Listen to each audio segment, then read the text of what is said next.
वो सुगंधित आ रही है। और जैसे ही हमने उसमें थोड़ी मिर्च डाल दी अग्नि में, तो फिर हम वहां लोग खड़े नहीं हो पाएंगे। जब हमने उत्तम किस्म की सामग्री डाली उसमें, तो गंध आने लगी, और उसमें मिर्च डाली तो उसमें दुर्गंध आने लगी।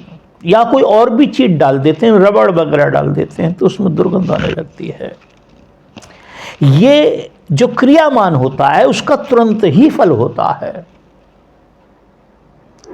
अब हम समझें कि संचित कर्म कैसे भोगना पड़ता है हमको। संचित कर्म हमें ऐसे भोगना पड़ता है, और हम ऐसे समझे संचित कर्म को।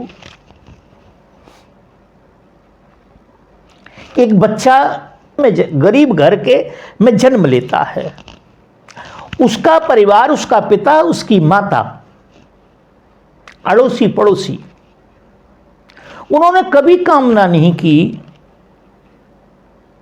कि यह व्यक्ति कभी महान बन जाएगा, यह व्यक्ति कभी दार्शनिक बन जाएगा, ज्ञानी बन जाएगा,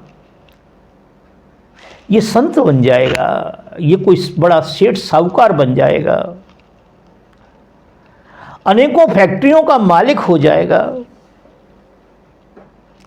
सरकार के किसी उन्नत पद को प्राप्त होगा, जिसके नीचे लाखों आदमी जिसका ऑर्डर मान रहे होंगे।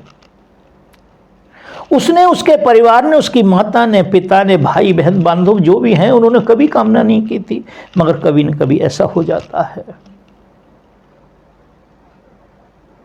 तो जो उसको जन्म मिला वो तो प्रारब्ध के हिसाब से मिला,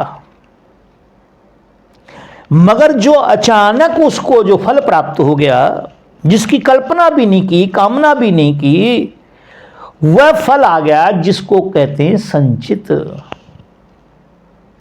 संचित कर्म का अर्थ ही होता है कि जिसकी कभी आपने कामना नहीं की, मगर वो कभी न कभी किया है आपने, और वो अनायास ही आपके जीवन में प्रकट हो जाएगा, अनायास ही प्रकट हो जाएगा आपके जीवन में।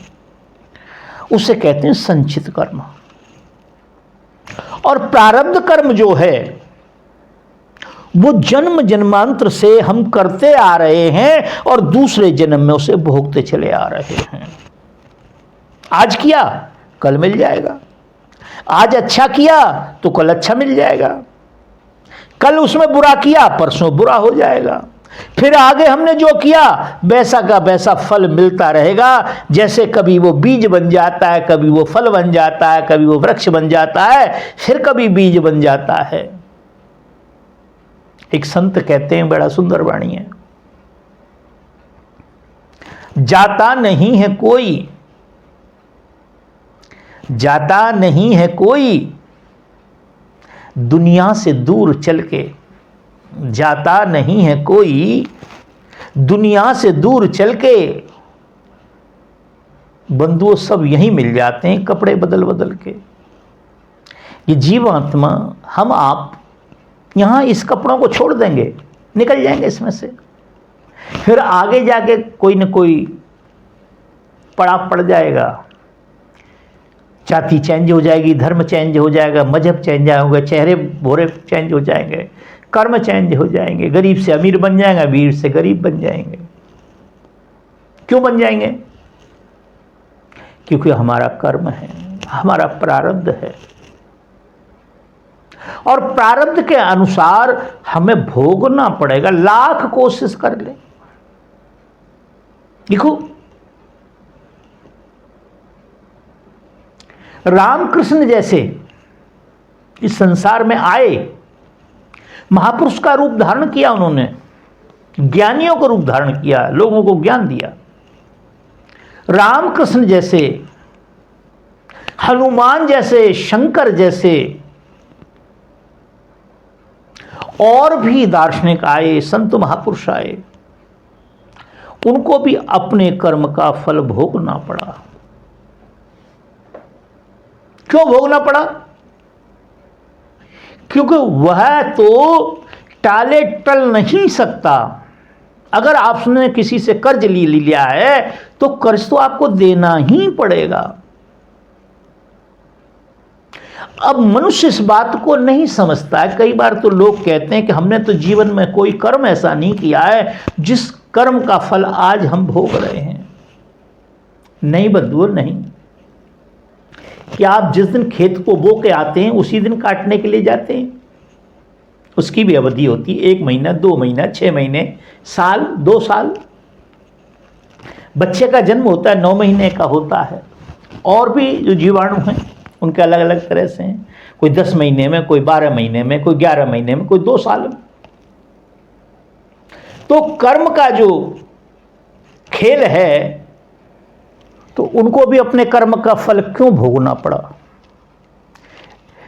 इसलिए भोगना पड़ा कि वह भी कर्म बंधन के अंदर बंधे हुए हैं।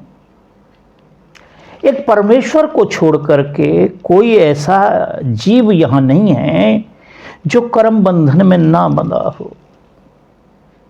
जैसे आपने देखा एक महाभारत सीरियल आया था, तो महाभारत सीरियल आया था तो उसमें देखा आपने कि जैसे ही सीरियल स्टार्ट होता था तो उसमें एक चक्र घूमता था और वो कहता मैं समय हूं, मैं समय हूं।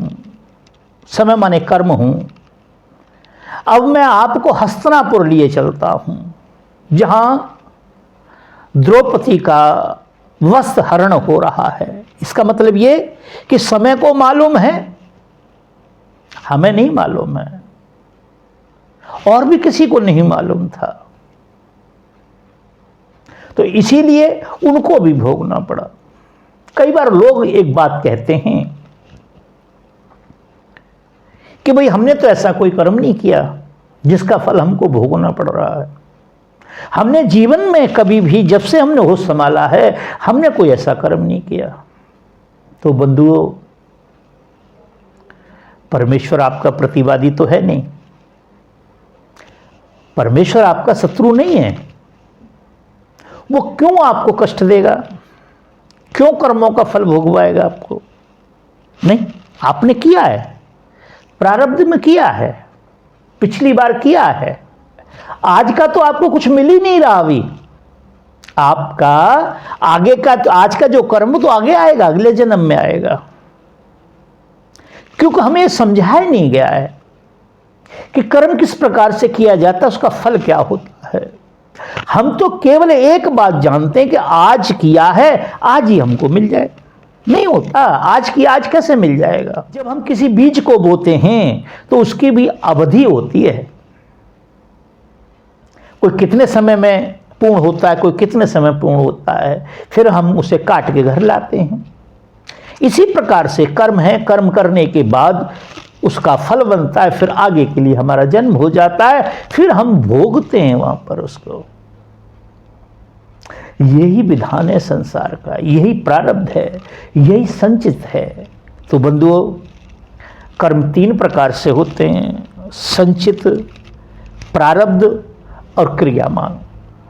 क्रियामान का फल तुरंत मिलता है। जैसे मैंने कहा कि आपने कोई सुंदर औषधि आग के अंदर डाल दी, वहां से सुगंधित हवा आने लगेगी, सुगंध चारों तरफ हो जाएगी। यदि आपने टायर डाल दिया, कोई गलत चीज डाल दी, मिर्च डाल दी, तो फिर आपको खड़ा भी नहीं होने देगी। अग्नि का तो कोई दोष नहीं ना उसमें, दोष तो जो आपने डाला है उसका है। इसी प्रकार से प्रारब्ध कर्म है। आज आपने किया है, आज आपने अच्छा कर्म किया है, तो कल अच्छे कर्म को भोगने के लिए आना पड़ेगा आपको। राजा महाराजा के जन्म ले लेंगे, सेठ साहूकारों में जन्म ले लेंगे, अच्छे हो जाएंगे आप। कुछ भी नहीं करना पड़ेगा, इच्छा करेगा वही चीज आपके सामने खड़ी होगी। और बुरा कर्म करेंगे तो लाख कोशिश करना आप, वो कर्म का फल खत्म नहीं होगा जब तक आप भोगेंगे नहीं। एक संत कहते हैं, जे काया से पातक होई, बिन भोगे न दूर दुख होई। बिना भोगे दूर दुख नहीं होता है। और संचित जो कर्म है वो जन्म जन्मांतर का होता है। क्या होता है? जन्म जन्मांतर का होता है। वो अकस्मात हमारे जीवन में आता है, जिसकी हमने ना कामना की और ना ही जिसकी कल्पना की हमने। तो बंधुओं, 3 प्रकार से कर्म होता है। मैंने आपको जैसा संतों के माध्यम से, गुरुओं के माध्यम से, गुणियों के माध्यम से सुना, जीवन में अनुभव किया, तो मैंने समझाया आपको। मैं समझता हूँ कि आपकी समझ में आ गया होगा। और यदि हमारी बेटी को समझ में ना आया हो तो दोबारा प्रश्न करें, फिर समझाने की कोशिश करेंगे। धन्यवाद।